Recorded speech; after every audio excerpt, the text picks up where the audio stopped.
talk a little Alabama football with the man himself. It is Kyle Henderson of Bama Football on YouTube. The Crimson Tide are in. What's up, Kyle? Yo, what's up, fellas? I appreciate you guys having me fresh off a trip from the ATL. I appreciate you guys all inside the comment box. The SEC championship game was an outcome that I expected, honestly. I think I've said this many times on the show before. After that wake-up call that the Alabama Crimson Tide received from the Texas Longhorns back in week 2, that this team would not lose again, go down to Georgia in their own backyard and come out SEC champs, number 4 team in the college football playoffs, now headed to Pasadena in the Rose Bowl. So, Kyle, in terms of nervousness, I heard Nick Saban say he didn't sleep super well, but that's Nick Saban too. Give me your thought. When I saw that game end, I thought Bama's in. It didn't even occur to me that they would have been out. Yeah. Did you agree with that? Did you think, oh, look, it's what I do every year. I get to go to the playoff because I'm Kyle Henderson and they're Bama? Or did you actually think to yourself, wait a minute, the AP poll comes out, and then did you actually get a little worried for yesterday? No, not at all. I think, the way that it set up was beating Georgia was a playoff play-in game for either team. I'm with you, Catch. I think that Georgia is one of the top 4 teams in college football. Elite defense, really good offense. To see them get left out over a team like Washington, I mean, let me ask you guys inside the comment box, who wins this weekend if Washington and Georgia play at full strength?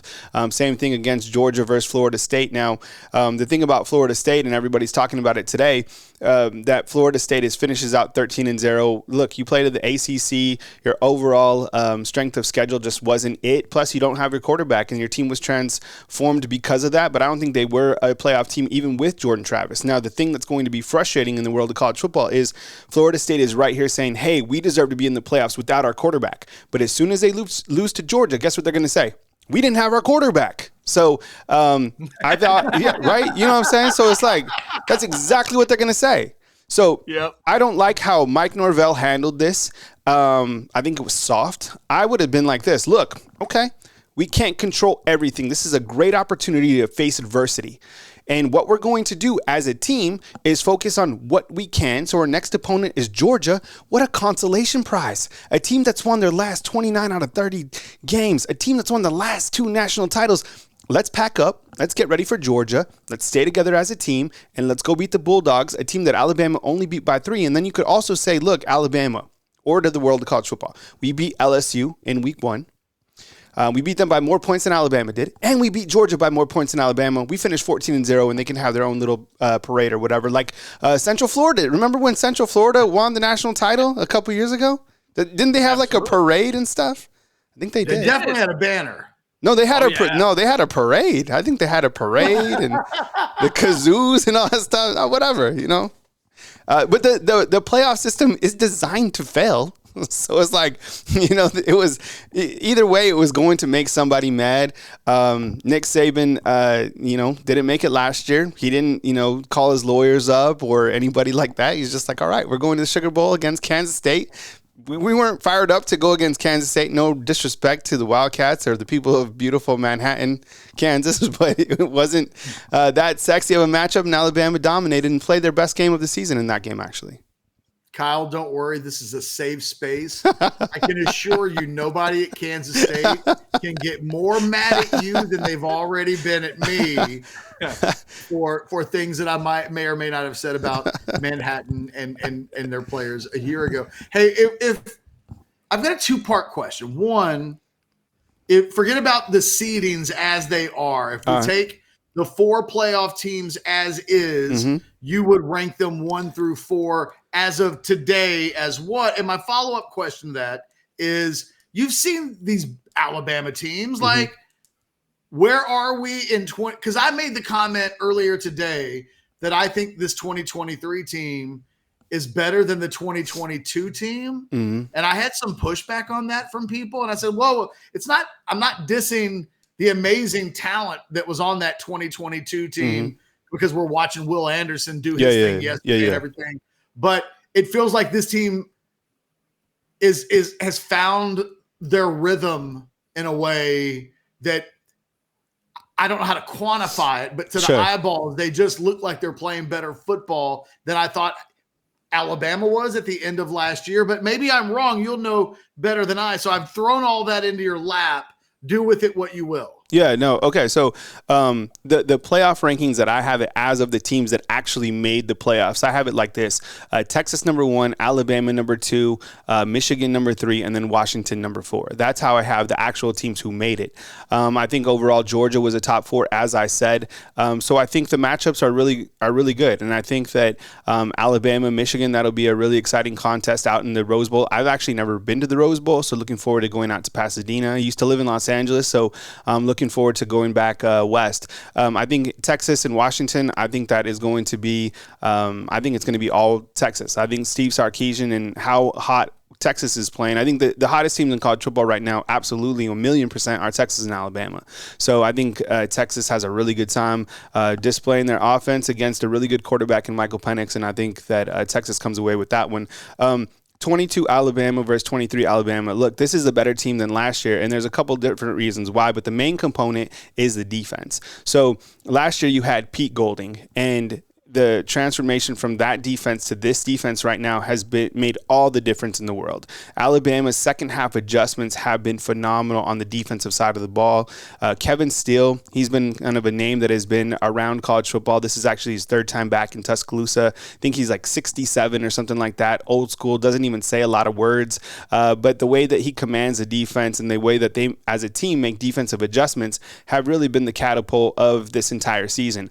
Pair that with the fact that Alabama has had so much reverse rat poison. The best thing that happened to Alabama this season was them losing in week 2. If you're going to lose in the college football world, you got to lose early. You can't lose late, especially in a designed playoff system that's designed to fail. Remember when everyone thought that Oregon was going to be in the playoffs, and remember when Coach Prime was going to take over as coach in Tuscaloosa? That was all in the beginning of the year. That was all make believe. That stuff's not real, So the defense has completely transformed and really been consistent. So the other thing is, was Bryce a better quarterback than Jalen at that point in time? Yeah, for sure. I mean, Jalen had some trouble with accuracy in this last game. I think it was just because Georgia's secondary is really good, just like Texas. I think they have a really good secondary as well. With that said, at the end of the day, Jalen was able to put together some really sustaining drives when it mattered most and was able to carry Alabama down to put another touchdown on the board. So I think that the difference is defense. And you know that old adage, what do they say about defense, right? They win championship games. They're able to win the SEC West. They're able to win the SEC title game. And now you got to go into the Rose Bowl. And if you come out on top of that, you're going to Texas. Ironically, I think that it's going to be Texas versus Alabama. And the crazy thing is that matchup could be in Texas. And so you get one game in Alabama and one game in Texas. Kind of the home. I think Jalen Milroe is from Katy. So that's close to the Houston area. So a lot of interesting storylines to kind of go forward. God, it'd be such a wild show. Kyle, and we're talking to Kyle Henderson, Bama football on YouTube. Check out everything they've got going on, especially if that matchup Kyle just mentioned happens again. We're going to be talking for like the next 5 weeks. Perfect. Pretty regularly. It is very possible. It is very possible. Kyle, let me take you back in time a little bit to October the 7th, because I think it's a critical day for a lot of teams. And for our house divided, it was a huge day for Texas and Oklahoma, followed by A&M and Alabama. Mm-hmm. Clearly, Texas dealt a lot better with their loss that day than what my Aggies ended up doing. Mm-hmm. But here's my question for you. I feel like that's the day Bama's surge really started. Yeah. And as I'm watching that game, I watched Jalen Milroe kind of start to wake up a little bit. I watched him hit throws to Burton that we hadn't seen. I've argued all year since then that that's the day those two seem to wake up, get it going, and get fired up. Take me back to that day, and am I making too big of an argument here, or do you also think maybe Bama left College Station having found something? Yeah, I think that was a game that people there's been so much anxiety and worry about this team from the fans' perspective. I don't think it's necessarily been with the players, but people have, going to Texas A&M is going to be a very challenging place to play. You have Lane Kiffin coming to town. It's going to be tough to play. You have Tennessee coming to town. You have Jane Daniels of LSU. You're going on the road to Auburn. It's been one scary thing after another, for the fans. You're going against Kirby Smart. It's like always a scary thing. So that particular game showed us that Jermaine Burton is like the guy at the wide receiver position. He's mad. Even after the game, he was mad, and we were sitting around waiting to talk to the players after the game.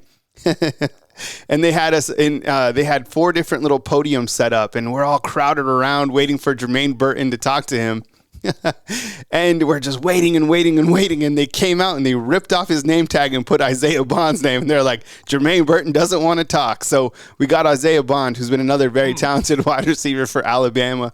But you see the transformation from that team. That was a really big game for Alabama. I know the things that have transpired with Texas A&M, but you could win a big game on the road, and you had to win a big game on the road against the Auburn Tigers. You had to go into Georgia at Mercedes Stadium and be able to beat Kirby Smart, a team that won 29 games in a row with Brock Bowers back healthy in that game. So that was this team has had to face a lot of different challenges, but again, like this particular year is like no other because you have reverse rat poison. So regular rat poison is when Alabama's number 1 or number 2, and you're like, oh, this is all good and gravy, and the players read into that. Reverse rat poison is when you can't do it. You're not going to be able to beat Michigan. You can't win at Jordan-Hare. You can't beat Jimbo Fisher. So that's reverse rat poison. It's happened all season long. For example, Alabama is a 2.5-point underdog against Michigan. They were a 6.5-point underdog against Georgia. So they've had a lot of implements to work with that way. And Nick Saban has really done a great job this year more than ever, really coaching up this team. And what he did in week 3 by benching Jalen Milroe to show his staff, the rest of the world of college football, that they are not going to be the team that they could be without Jalen Milroe. What a chess move. And you see the transformation and you see the maturation of a quarterback who is now playing elite football and has his team riding into the Rose Bowl. Kyle, the quarterback in passing efficiency, the starting quarterbacks in the playoff, you've got number 4 in the country, Jalen Milroe, which I think for the mainstream college football fan, I've had so many people on Orange Bloods who are like, Jalen Milroe's not in the same zip code as Quinn Ewers as a passer. And it's like, well, just so you know, Milroe's 4, McCarthy is 6, Ewers is 10, Penix is 14. That doesn't even take into the running game and everything else. Sure. Does Alabama have the best quarterback left amongst the teams in the playoff? I mean, he's the best overall player in the playoffs. He's the best overall player. Now, he might not win the Heisman Trophy, but he's the biggest X factor in the playoffs. So 100%. True story. Look, I have been a humongous fan. Let me ask you guys, you two, okay? Have I said many negative things about Jalen Milroe this season? No, I don't recall many. If any. People in the comment box. I mean, have I said anything negative about Jalen Milroe? I think people have called into my show and said their own opinion about him, right? I think people with bigger platforms have said negative things about him. His pops was heated with me after the game. I was like congratulating people. I was talking to people, and his dad's like, "You don't believe in my son," and all this stuff. I was like, man, like, oh, chill. I was like, I have been one of the biggest fans of Jalen Milroe. And the thing about it is the growth of him. I've seen it. I have seen it here from week 2 to this point in time. And the thing about it is, he wasn't as accurate as he could be against Georgia, but he's able to take over a game, and he hasn't even played his best game of the season yet. They really haven't even unleashed him. So what I'm saying is, is he the best quarterback in terms of the most polished? Is he going to deliver the best pass? I don't know. Maybe that's going to come. Those other quarterbacks continue to display it. Some of the throws that J.J. McCarthy made against Ohio State, he threaded the absolute needle. Some of the throws that Quinn Ewers made in week 2 were phenomenal. The season that he's had has been really impressive. Michael Penix, some of the ball placement that he's had, spot on. Jalen Milroe's had some of those throws as well, but what those quarterbacks don't have that what Jalen Milroe has is the ability to take over a game completely. And I know you guys are on here and you're going to be like, oh, you're just a Bama guy. No, like, he's winning. He's going to win them. Saturday. He's going to win them a national championship game. I've been saying this for a long time, and there's so many people out there and be like, he can't do it. They don't block. Not only do they have him, they have Coach Saban. So I'm going to tell you guys another nugget, okay? Look, at the beginning of the season, there was a large part of the actual staff that didn't feel that Jalen Milroe was going to be the best quarterback to fit this team. They wanted another quarterback to play. Okay. They wanted Lonergan to be the quarterback, the freshman. Seriously, true story. Okay, these are like untold stories that we're going to listen to like 3 years later on Netflix when they do the dynasty of Nick Saban, right? And the only coach that was adamant, that did an override to keep Milroe in was Nick Saban. Interesting. True story. So just to dig into that a little bit, Kyle, as you're laying this out for people, is your contention that Nick Saban benched him for the South Florida game? Yes. So that he could then fold his arms, look at the rest of his coaching staff and go, do you see? Yeah. Do you see what I'm saying? Is that what essentially happened? Yeah, and he said that to the rest of the world and to everybody else. Yes, because he knew that while Jalen Milroe wasn't ready at that time, he knew what he could do overall. He knew how he could win games. Go to Texas A&M, win a game there. Win a game like at Auburn. Win games against LSU, Ole Miss, whoever else. I mean, yeah, that's exactly what he did. It was a chess move. He had to do that. He had to show you, look. And I even tweeted one time. I was like, put Jalen Milroe in and let's get the hell out of here, because it was just like, you were fighting with South Florida, but it was all chess move leading up to this point. What a gamble! But he believed in his quarterback. He believed in that player, that he could develop him over time. He believed in Tommy Rees. Tommy Rees, the Alabama offensive coordinator, he's like 31 years old or something like that. So. Can you imagine coming from Notre Dame with their guys to Alabama, right? Those are like really nice Tahoes or whatever. You're coming over here with like Bugattis. So it's a different style of play. And I mean, people from Notre Dame are going to get mad at me. You guys are playing Oregon State. That's your game. You're a 3-loss team. So I think that Alabama, with what they're able to do with Nick Saban, and this isn't being facetious or arrogant, like it's happening. I'm not making this stuff up. They're winning because of Jalen Milroe and the defense. Yeah, wow. Kyle, it was my contention from Saturday, and we had a watch along, or I guess we had an announcement playoff show yesterday. Sorry, we've had so many damn shows in the last like 3 or 4 days. I forget what they were all called. But one of the things I talked about was I think Georgia might have snuck in with the loss if the following situation had happened in the game on Saturday.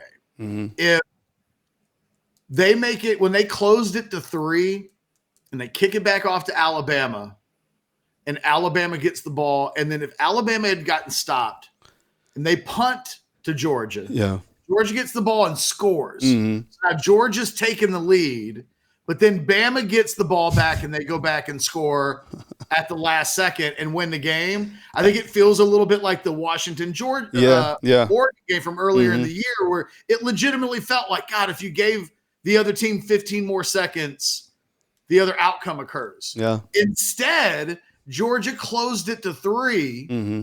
They kick it off to Alabama, mm-hmm. and Jalen Milroe just took over. Yeah. He was the best player on mm-hmm. the field, mm-hmm. and he took the team down the field and put it back up to 10, and it was like, checkmate, Georgia. Yeah. And then even Georgia coming back from that,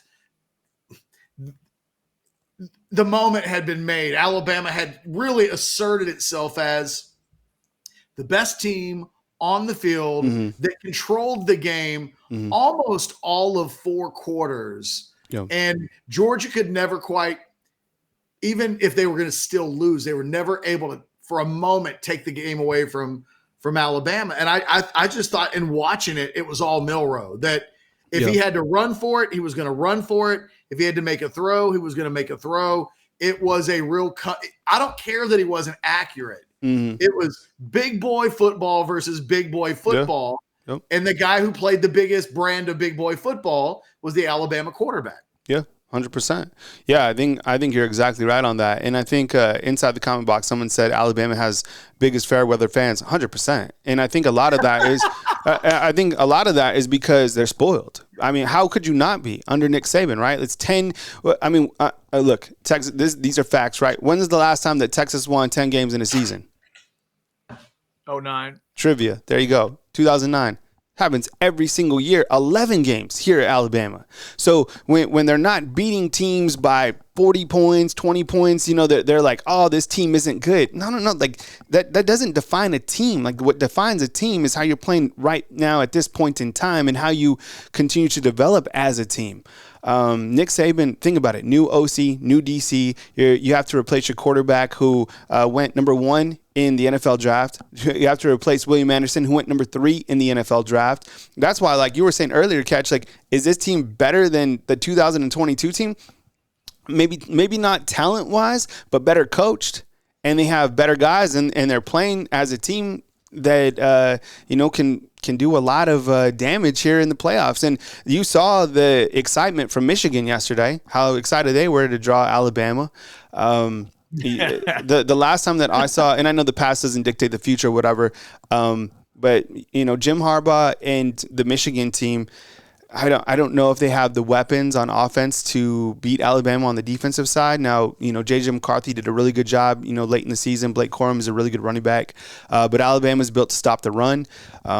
They're really good at all phases. And this is a completely different team. I know a lot of people, probably watching the show, probably still stuck in week 2, which is fine. And I think, Alabama and Texas are going to have their time in Houston. I think these are the 2 hottest teams. I think they have the most dynamic weapons, not only on the offensive side. And I think when people think about Texas, they think about just Steve Sarkisian. They think about just Queen Ewers. But when you look to Texas defense, that defense was amazing. Honestly, that defensive line was fantastic. I think their defensive line was really outstanding. I think Texas A&M, their guys were really talented. But Texas, their defense, super underrated. And I think it's going to ultimately be Texas versus Bama. And Kyle, if you're right and Bama were to get that done in Houston, what a trip, man. There's been times where Saban gets the advantage of he gets to play in New Orleans or he gets to play in Atlanta. This would be he has to go all the way out to California to face Michigan. Then he has to go to Houston to face Texas. And if a team that's already beaten him this year, but like you said, their backyard, their home crowd showing up. Yeah. If Nick Saban and Bama pull this off after what it looked like after that Texas game, if you're right about the Jalen Milroe move against South Florida, if they were to figure this out and win these next 2 games, I mean, holy mackerel. What a coaching job, what a team this would be in terms of just the run we're watching here with Saban.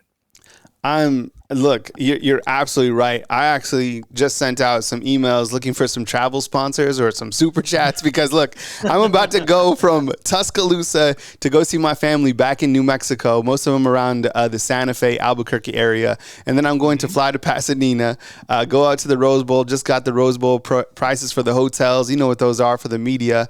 And then, depending on what happens with that game, because you can't book stuff in advance. Because, what am I going to do? Book a flight, I guess, or a hotel in Houston if they win or if they lose. Then I got to fly from, I guess, and stay a couple extra days in Pasadena and then fly to Houston. I know these are first world problems.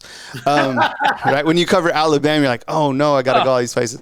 I would have much rather drove to the Sugar Bowl, stayed a couple extra nights in the Big Easy, had some fun, and then cruise on over to New Orleans or to Houston somehow. But look, this has to be one of the greatest seasons for Coach Saban up at the top. I mean, he's just done a really great job. He said a couple times, he's like, yeah, I'm tired. But his competitive spirit is still at the top. And he said something interesting yesterday regarding the transfer portal. As you know, it's Transfer Portal Monday. And he said a lot of the teams that are not in the playoffs, they have to deal with the transfer portal differently than how the teams in the playoffs do, 100%. You've seen all the quarterbacks, notable quarterbacks that have entered today. Dylan Gabriel, Kyle McCord, several other quarterbacks even before that. So I think with the challenges right now for Coach Saban is you have 3 weeks to prepare, and same thing for all the coaches that are in the playoffs. Same thing for Steve Sarkisian. They asked Coach, what is another challenge with these 3 weeks of prep time? He said, practicing too much. The guys have class, they have finals here coming up, and then once we start to put install and have these players fresh by the time we get to the Rose Bowl, because he's 6-1 in semifinals. And that's kind of what he's learned over those 7 games is you can't over prepare for the first opponent that you play. You got to have to, let things sink in before you start going heavy install. By the way, Kyle, that was pretty much echoed by Steve Sarkisian. And it was funny. I made the comment earlier today. Texas is in a really good place to have had a head coach who's been around the playoffs before, but has learned from the very best. Yep. Mm-hmm. And one of the things that Sarkisian talked about with his own players, like they'll lift weights this week, but they were going to really get them off their feet. Yeah. Let them get away, like let them decompress away from football for a little bit. And then he's got like 9 or 12 of the 15 practice. I forget exactly what it was, but there's a certain amount that are a lot that he's got dedicated for actual game prep. And it's like, yeah, this guy's done this before. And I guarantee you, whatever plan he's using, it's at least baby modified after what he's seen Nick Saban do. And I know it goes all the way back to those Pete Carroll USC teams as well. So he can take a little bit of everything. But most recently, he's been able to do that with Alabama. And I'm guessing what Texas will do in the next 2 weeks is pretty similar to what Nick Saban will do. Yeah, people are saying inside the comment box, that's the exact same thing that Sark said yesterday. And then someone said inside the comment box, Gary, he's like, tell Saban it's over. We got it. 2023 national champs. Yeah, Texas very well might win the whole thing. But yesterday, Coach Saban's phone number got leaked. And he got like, he said 250 calls. And then because they had their awards ceremony last night. And people were like, well, who is calling you? And he was like, everybody was calling me, pissed off about the playoffs. And he was like, most of the people were from Florida. I'm sure they were. Bunch of Seminole fans. Did he get a call from that Garrett Brooks? Oh, my God. It's so funny. Yeah, but his phone number got leaked, and I guess he was taking in all the calls, So, it was pretty funny, and they had their awards ceremony last night. They named their team captains. I'm sure it's similar with you guys as well. Jalen Milroe, Malachi Moore, and Dallas Turner, who have been, the headlines of this year's team. So that was pretty funny that took place last night, and him having to get a new number. He's like, I don't know who leaked it. And they were like, what did they call you, Coach? And he's like, they call me every name in the book. I bet. Oh my God, it's so funny. That's crazy. Yeah. Can you imagine like having Nick Saban's number, calling it, and him actually answering the phone? Hello. Take some real balls at that point to say whatever you thought you were going to say on like an answering machine or voicemail. See, the extra bad part would be as he critiques you on your rip. It's like, look, okay, you started with motherfucker, but what you needed to do is you got to build up to that. Like, go through the process of insulting me. So funny. You got to respect the process. What are you doing? I could just see him there just watching film or whatever. Hello. You know how he answers. Some of these Zooms, you're like, man, Coach, give him some coffee or something, slip him a Red Bull. Man. And the thing is, Coach Saban, he always wears the same. I've said this before. He always wears the same thing on Monday. He always wears. So sometimes when I'm cutting a thumbnail, I cut it from last week's thumbnail because I know what he's going to wear, so I could upload it to YouTube ahead of time. Like a post game, I'll do that. I would like a post game. I'll be like, oh, it's a night game. I know what he wore at the last night game. So I'll so he's so methodical in his whole approach. So I can just see him, getting the answers. It's hilarious. Such a funny story. That's deep. Yeah. That's deep level detail. I like that. Kyle, last question. Yeah.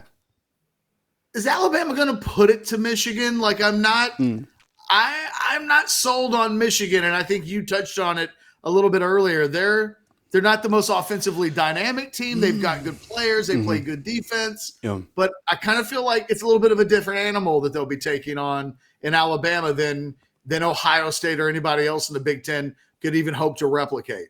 Yeah, I think as I said earlier in the show, I think Texas really gives it to Washington. I don't know what the score will be, but probably they will win by like 17 points or something like that. I think with Alabama and Michigan, it'll probably be tighter than most expect. I think that Michigan is a really good team. When you look to their defense specifically, this is a team that is built off defense. I mean, same thing with Georgia. I mean, I think Georgia had the number 6 ranked defense, and I think Michigan has number 1. Michigan has some really good corners as well, and their secondary is outstanding. I think when you look to the game against Ohio State. They showcased it well. I mean, Ohio State has some of the best wide receivers other than Texas, right? I think when you look to elite wide receivers across the country, you have Texas, you have Ohio State. I think LSU fits into that category. Even Texas A&M with those guys, right? I mean, Anais Smith, Musid Muhammad, Evan Stewart, those guys are monsters. And then probably Alabama. So they have been challenged in that regard. But I think at the end of the day, as we said, Jalen Milroe will be the X factor. And I don't think Michigan has went up against a quarterback like that this year, a guy that can really take over the game. And I think on the defensive side, Alabama's built to stop the run, and I think that JJ is going to have a really hard time, especially if they make him uncomfortable, like they made Carson Beck uncomfortable. Carson Beck going into this game had only been sacked 10 times on the season, which is an outstanding number for the Georgia Bulldogs offensive line. They got to him, and they hit him hard. Dallas Turner and Chris Broswell on the season, I believe they have 18 total sacks combined. These are elite edge rushers that will get to the quarterback, and that's something that they didn't do against Texas. So I know when they look, down the road, we're talking rat poison here, they have to be able to get to any quarterback. But if they affect the quarterback and the defense can do their thing, you have guys all over the field that can make plays on the defensive side. So that's what I think will be the difference in the game will be Alabama's defense versus Michigan's offense. And then I think the X factor will be Jalen Milroe. Interesting. Kyle, last one from me, and it's obviously we're going to move on to the games coming, but I want to get one more quick thought on this, the Georgia victory. Fill in the blank for me. Bama was most impressive for you beating Georgia doing blank. What impressed you the most? I think eliminating mistakes. And what I mean by that, and that sounds simple, but if you look at it, there was two major factors in that game. Alabama played, for the most part, mistake-free football. They didn't turn over the football. Who did? Georgia did. They had a fumble in their own shadow of their own end zone. I thought it was, a strange call from Kirby to do that. And then also, Georgia missed a field goal. Alabama didn't. So you got to play elite football, almost perfect football to be able to beat a team like Georgia, to be able to win the Rose Bowl, to be able to win the national title. It'll be the team that comes out on top will be the team that can play the most consistent football, most mistake-free football. Alabama was able to do that against Georgia the week before. That's a rivalry game. Those games are crazy. And if you don't know anything about rivalry games, rewind to the Red River rivalry game, right? I mean, people know that game was crazy. Alabama, Texas and Oklahoma, that's why I was so curious to see if Oklahoma was to get to the Big 12 title. I still can't believe that Mike Gundy won the Coach of the Year. And I can't believe that they came back and beat BYU, because I thought Oklahoma-Texas rematch would have been so entertaining to watch. That game had so much energy from the jump. In those rivalry games, who knows what's going to happen in those games, no matter the record. Those two teams hate each other, play at a neutral site. Alabama is, they've grown up. This is a team that can win. They've continued to show that. They're transformed. This isn't the week 2 team anymore, but a lot of people still have that taste in their mouth. And, it'll shake out in the end. So next up, Michigan, and I'm sure that we're going to be talking about the playoffs in every which way. So I'm always available for you guys. And I appreciate you guys inside the comment box. You guys have been so great to me. Orange Bloods has always treated me really fair, and I really appreciate it. So I appreciate you guys inside the comment box. And you can catch me at Bama Football on YouTube. Got a ton of content over there as well. It is. Catch you. Anything else? The man, the myth, the legend. Appreciate it, guys. Kyle, appreciate it, man. All right, Take care. We'll talk to you soon. See you guys.